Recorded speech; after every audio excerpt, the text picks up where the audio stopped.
They say the person who stabs you in the back is usually the one you were leading the way for. I remember the day I met David. We were 10 years old, fighting over a piece of bread in the dust. I didn't know then that 15 years later, he wouldn't just be fighting for my bread, he'd be stealing the very ground I stood on. I gave that man my last kobo. I gave him a key to my father's house when his own family threw him out. And in return, he gave me a reason to never trust another soul again. We were brothers by choice, not by blood. We had a dream, you see. In the heart of Delta State, where the sun burns as hot as our ambitions, we promised each other one thing. No matter who makes it first, we both make it.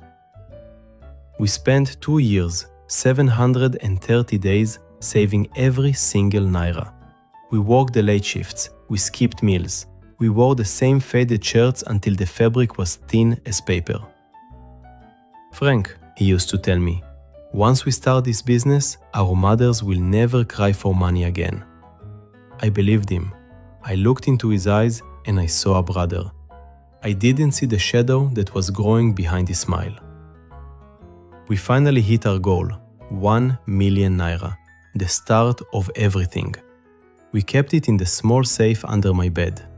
That night, we celebrated, we laughed, we even prayed together. I fell asleep thinking about our future. But David was awake, thinking about his own. It happened on a Tuesday. The air was thick with the smell of rain, and I was exhausted. I fell into a deep sleep, dreaming of the shop we would open the next morning. When I woke up, the room was cold. The silence was wrong. I reached under my bed, my hand searching for the safe. My fingers touched nothing but dust. My heart stopped. I called his name. David? David? No answer. The wardrobe was open. His clothes were gone. The 1 million Naira we had bled for was gone. I ran to his family house, thinking maybe he was in trouble. But when I got there, his mother looked at me with eyes full of fire. She called me a thief. She said David told her I had stolen his share of the money and gambled it away. He didn't just take my money, he took my reputation, he took my peace. I stood in the street as the rain finally started to fall, realizing that the man I would have died for was the man who had just destroyed my life. 2 years passed. 2 years of working 3 jobs, sleeping on floors, and rebuilding my life from the ashes David left behind. I didn't seek revenge. I didn't call him. I just worked.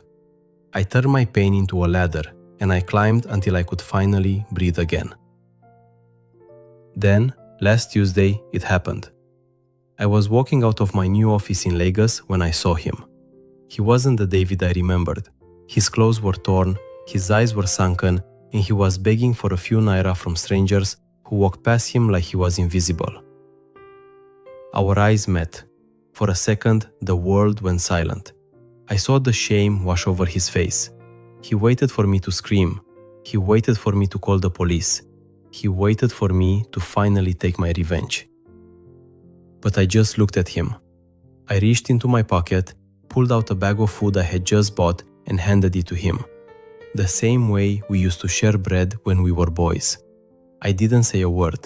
I just turned around and kept walking toward my future. You see, revenge isn't always about hitting back.